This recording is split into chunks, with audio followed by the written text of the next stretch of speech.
meine Freunde, heute geht es um ein ganz interessantes Problem und zwar am 968. Ich möchte euch heute zeigen, wie man die Feineinstellung der Nockenwelle am Porsche 968 vornimmt. Dies ist immer nötig, wenn man Steuerketten gewechselt hat, wenn die Gleitschuhe oder einfach wenn an der Variocam die Leistung fehlt. Kann man das mal überprüfen. Wie man den Kopf öffnet, ist in dem Video über die Kontrolle der Variocam gezeigt. Das Video könnt ihr euch jetzt anschauen. Ich mache jetzt erstmal hier vorne Freiraum, da muss das alles raus. Die Luftfilter Oberseite hat hier erstmal so ein paar Schnappverschlüsse. Die machen wir mal schön alle auf. Einfach rein rumgehen, das sind jede Menge, aber endlich. Wenn man mal alle hat, kann man den Trichter abziehen und mit dem Luftfilter entnehmen. Auch hier können wir wieder ein bisschen Aluminiumfolie drüber machen, dass da kein Dreck reinkommt. Auf der Seite können wir dann den Gummipuffer rausziehen. Dann sind hier zwei Kreuzschlitzschrauben. Da auch nochmal ein Gummipuffer. Und dann kann der ganze Unterteil auch raus. Hauptzündkabel muss natürlich auch noch weg. Und dann kann man den Zündverteiler ausbauen.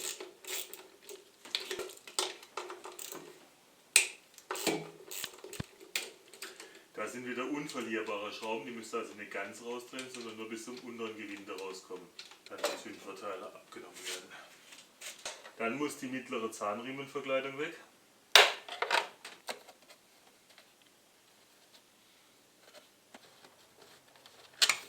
Wenn ihr alle habt, schafft ihr auch die Verkleidung nach oben rauszukriegen. Und wir haben sie. Dann machen wir den Deckel von der Nockenwellenverkleidung runter. Zwei Schrauben hier, die dritte hier. Die erscheint mir nicht mehr original, ja, weil da ist das Gewinde hinten ausgerissen und da hat jemand eine Mutter dahinter gesetzt. Dann die erstmal raus. Dann der Deckel ab.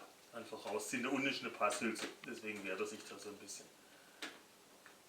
Ein bisschen schaukeln, dann kommt er aus der Passhülse. Können wir dann auch den Zündverteiler demontieren.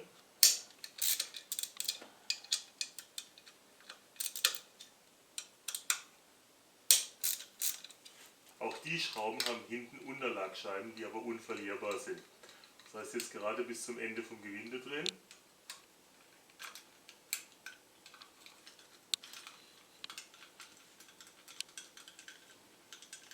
Und dann kommen diese großen Scheiben einfach mit den Schrauben raus. Kann die auch nicht verlieren. Hier oben erkennt ihr die Feineinstellung der Nockenwelle, die wird dann in diesen langen Löchern eingestellt. Für den Moment nehmen wir Hilfsschrauben M5x20 oder M5x16 und sichern diese momentane Einstellung. So, die zieht ihr gefühlvoll mit Hand fest. Vorsicht, das sind M5-Schrauben, also nicht übertreiben.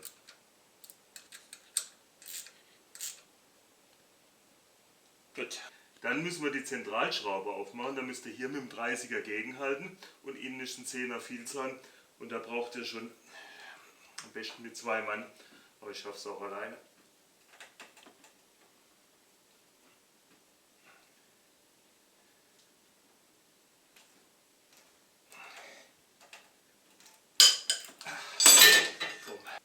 So, und dann macht ihr das wieder so handfest zu, dass ihr das nachher gut aufkriegt. Jetzt müssen wir den Motor auf oberen Totpunkt Zünd-OT für Zylinder einstellen. Und hier ist eine kleine Kerbe im Gehäuse und hier auf dem Zahnrad ist ein Schlitz. Wir haben so ein bisschen gelb markiert. Seht das besser und ich drehe den Motor, bis der passt. So, geht los.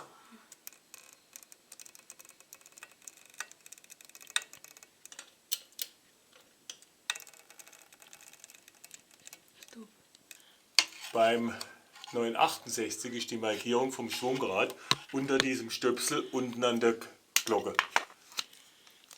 Seht ihr, hier ist ein Loch und da war dieser Stöpsel davor. In dem Loch sind jetzt 3 Striche sichtbar, einer gerade links an der Kante, einer rechts und in der mittlere, in der Mitte vom Loch steht, sind wir bei OT.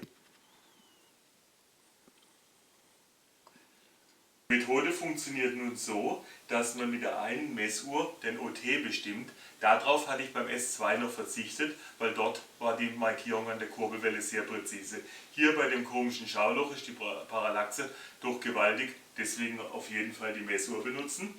Und mit der zweiten Messuhr messen wir auf dem Hydrostößel, wie weit er gedrückt wird. Bei den Hydrostößel braucht ihr so einen L-förmigen Adapter, also hier oben ein M2,6 Gewinde, unten ein L, dann kann man schön aufsetzen. Für die OT-Bestimmung auf dem Kolben gibt es natürlich eine chinesische Patentlösung von ein paar Euro, da brauchen wir nicht selber basteln. Das misst hier unten auf dem Kolben und oben zeigt die Messuhr an. Dafür muss natürlich die Zündkerze von Zylinder 1 wieder raus.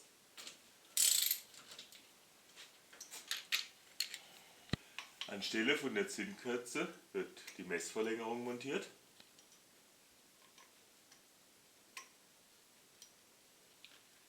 Die genügt, wenn wir sie handfest anziehen. Dann wird die Messuhr so eingesetzt, dass er bei 3 mm Vorspannung 0 zeigt, weil wir sind ja ungefähr bei OT. Das prüfen wir nachher aber nochmal nach. Die andere Messuhr betreibe ich mit einem Magnetstativ. Dafür habe ich mir so eine Stahlbrücke gebaut, weil der Kopf ist ja alles Aluminium. Die Brücke wird hier auf Stehbolzen montiert. Über diese Bolzen kann man jetzt eine Stahlbrücke montieren. Die Brücke zieht er mal so ein bisschen an. Und jetzt hat so ein Stativ eine stabile Halterung. Die Messuhr misst nun mit diesem L-Adapter, wie weit das Ventil da hinten gedrückt ist. Kolben ist jetzt auf OT. Jetzt müssen wir diese Schraube hier aufmachen. Gerade so lose genügt vollkommen. Dann auch die Hilfsschrauben lösen.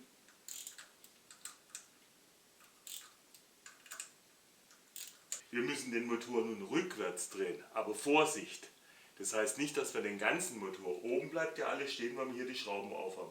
Wir drehen nur die Kurbelwelle so weit zurück, bis die Schrauben hier an den Langlöchern anstehen und das Rad anfängt zu zucken. Jetzt sind wir schon mitgelaufen. Okay. In der Position werden die Hilfsschrauben wieder angezogen, damit wir auch durchdrehen können, muss die Zentralschraube auch wieder. Porsche gibt sogar ein Drehmoment vor, aber das genügt, wenn er das jetzt einfach so anzieht, dass die nicht rutschen kann. Um die Ölleitung des Kettenspanners abzubauen, sind es die zwei Schrauben von dem Flansch. Da ist eine Gummidichtung drunter, das ist weniger kritisch. Und diese Hohlschraube hier unten. Bei der Hohlschraube unten sind 2 Aluringe drunter. Vorsicht, dass ihr die nicht verliert. Wir machen jetzt erstmal die Schrauben alle sauber, dass das Werkzeug gut in den Kopf kann.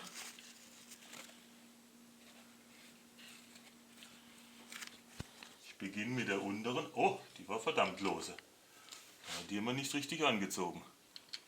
So, jetzt müsst ihr die mal vorsichtig rausnehmen.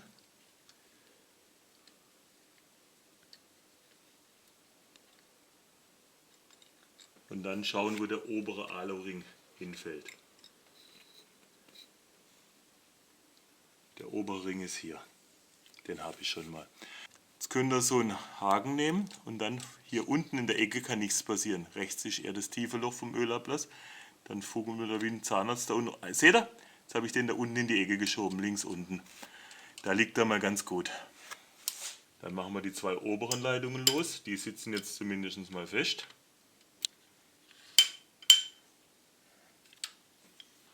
Dann drehen wir diese Schrauben mal aus. Die haben keine Unterlagscheiben. Könnt also nichts verlieren. Ah, jetzt wird es schon beweglich da.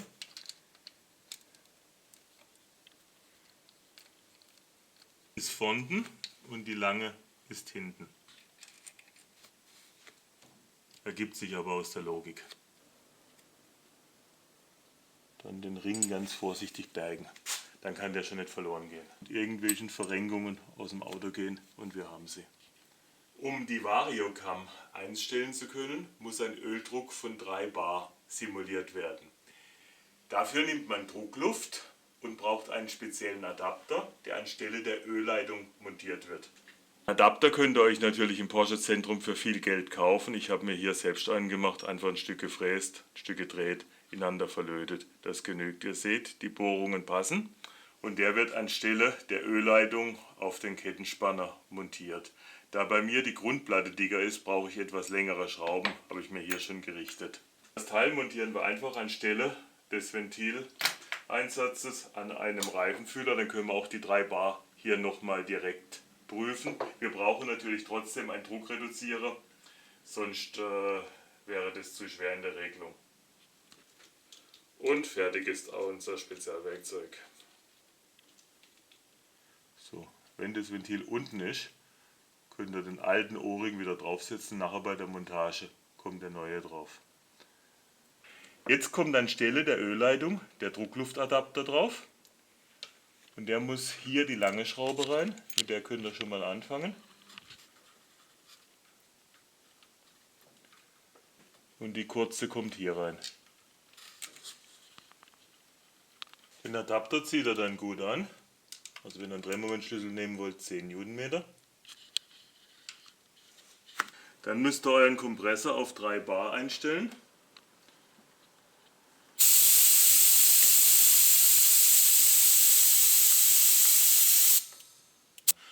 Wir haben 3 Bar, wir sehen es nochmal am Instrument genauer. Schließen wir die Druckluft an und schauen mal, was unser Kettenspanner sagt. Wir sind ein Tupfer unter 3, das können wir noch nachstellen. Jetzt haben wir genau unsere 3 Bar. Und mit dem Draht können wir das dann dauerhaft auf 3 Bar verriegeln.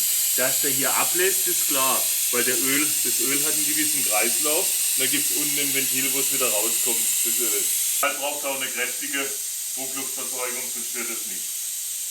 Nun wird der Motor wieder auf OT gestellt. Wir sind ja ein bisschen rückwärts gegangen, ist also nicht viel von hier. Wenn die Messuhr 0 zeigt, müsste man dort sein. Ja, noch ein bisschen weiter.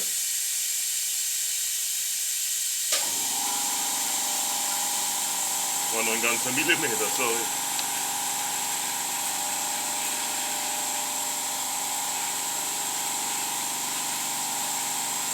Sind wir wieder auf OT, weil die Messuhr ist wieder auf 0.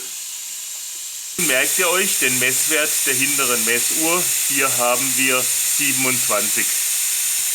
Wir sollen jetzt einen Ventilhub von 39 Hundertstel einstellen. Unsere Anzeige wird rückwärts laufen, das heißt von 27, 39 rückwärts, 88. Bei 88 müssen wir anhalten. So weit drehen wir den Motor jetzt durch. Dies wird übrigens kurz vor dem Zünd-OT von Zylinder 4 der Fall sein.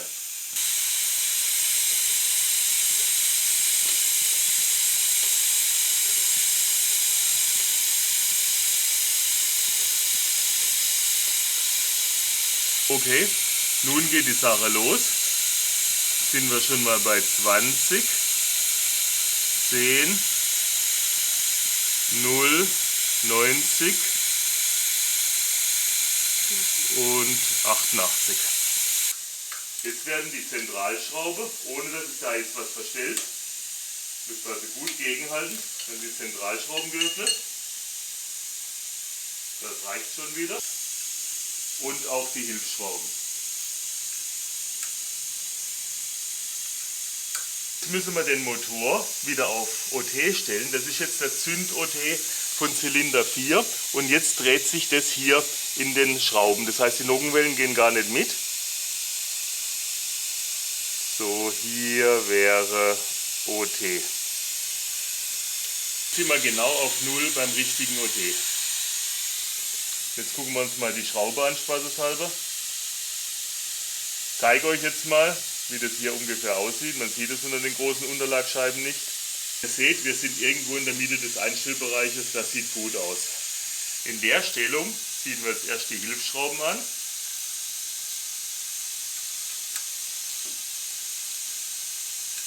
Und dann die Zentralschraube, natürlich immer so vorsichtig, dass sich da nichts verstellt.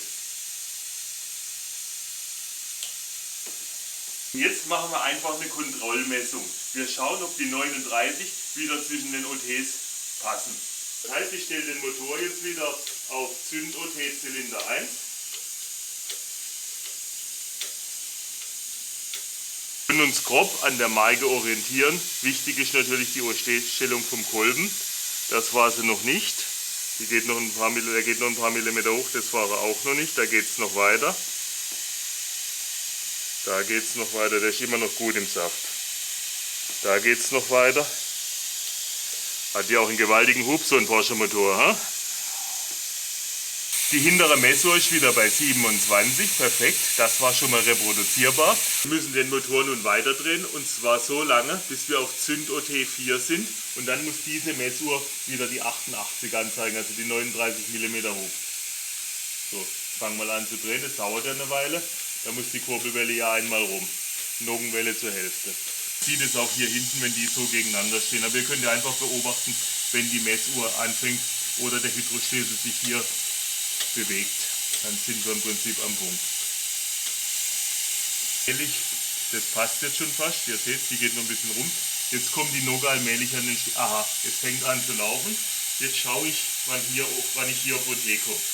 Jetzt muss ich hier prüfen, wann ich auf OT bin. Ja, geht schon wieder rückwärts. Und jetzt haben wir hier einen Messwert von knapp unter 90. Das passt, weil die Einstelltoleranz ist 39 plus minus 3.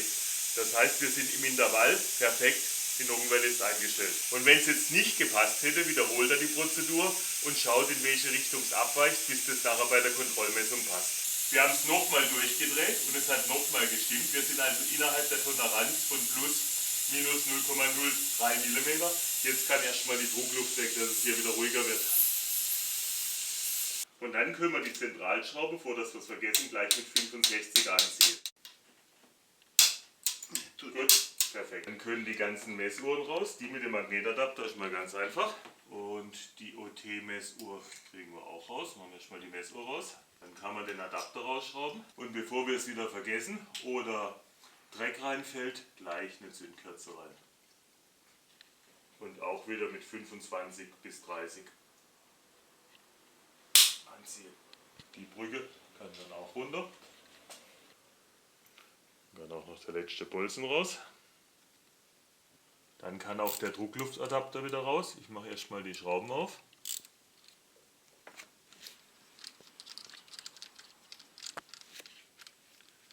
Die zweite Schraube.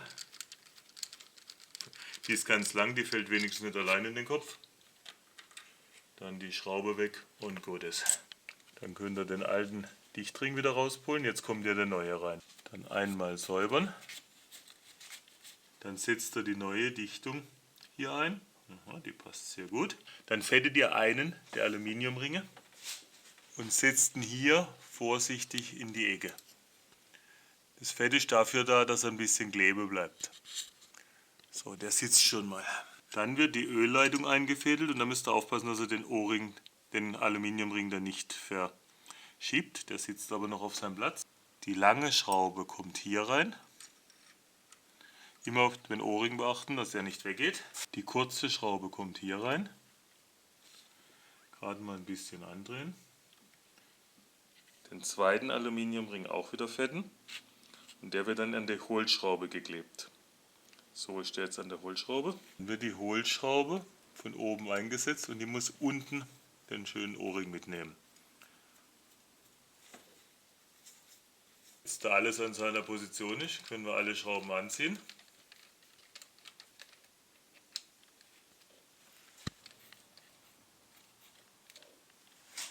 Und jetzt bekommen alle Schrauben des Kettenspanners 10 Newtonmeter. 10, 10.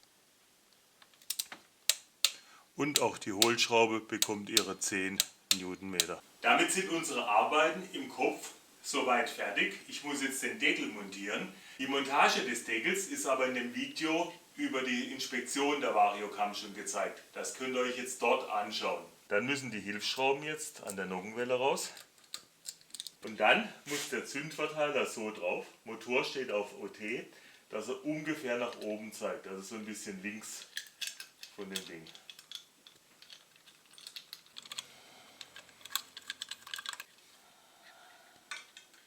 Gefühlvoll anziehen sind ja nur M5-Schrauben. Dann kann auch der Deckel wieder drauf, müsst ihr hier an den Passhülsen ansetzen, dann passt der. So. Hier kommt die falsche Schraube, weil das Originalgewinde war schon gebrochen, also es ist noch da, aber es hat nicht mehr gehalten wahrscheinlich. Und die originalen Schrauben kommen hier unten hin. Und dann nur gefühlvoll festziehen, das reicht.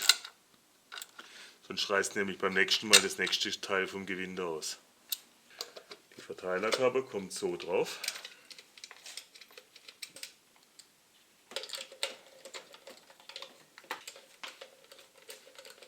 Die 3 Schrauben der Reihe nach anziehen, haben ziemlich lange Gewinde.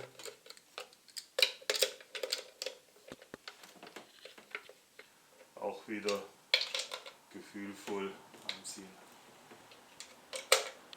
Dann kommt gleich das Hauptzündkabel drauf, sonst vergisst man es nämlich sowieso.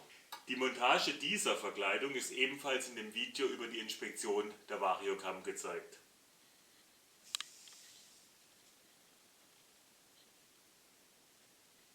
Das überspringen wir jetzt. Auf diese Gummistöpsel macht ein bisschen Glycerin, dann flutschen die besser rein. Das Teil so rum eingeführt, dass es hier vorne unter die Hutze kommt. Ja, und auf die Gummistöße. Gummistöße setzt auf der einen Seite an, auf der anderen könnt ihr es mit so einem Kunststoffwerkzeug reindrücken. Und jetzt ein bisschen nachlupfen mit dem Kunststoffwerkzeug.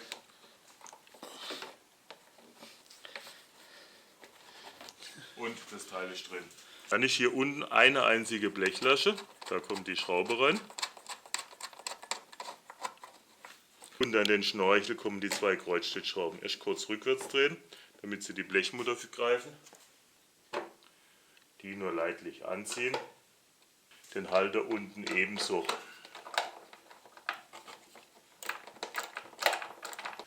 Der Luftfilter ist noch soweit gut, ich habe bei dem Auto schnell gewechselt, ist ja kein S2. Blasen wir mal kurz durch.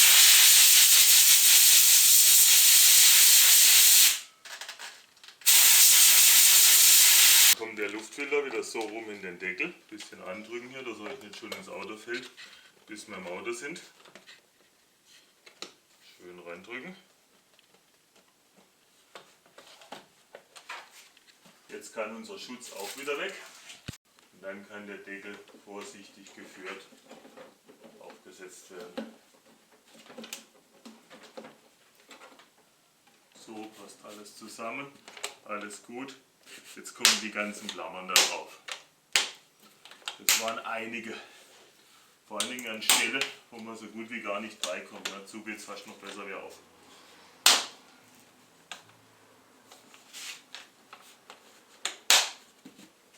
So, ich habe alle und dann die werden so eingehakt und dann so abgeklipst. Dann können wir jetzt die Stöpsel drauf machen, es passt alles. So, der Stöpsel und den unten vergessen wir auch nicht. Und dann macht an dem Schwungrad wieder den Gummistöpsel rein.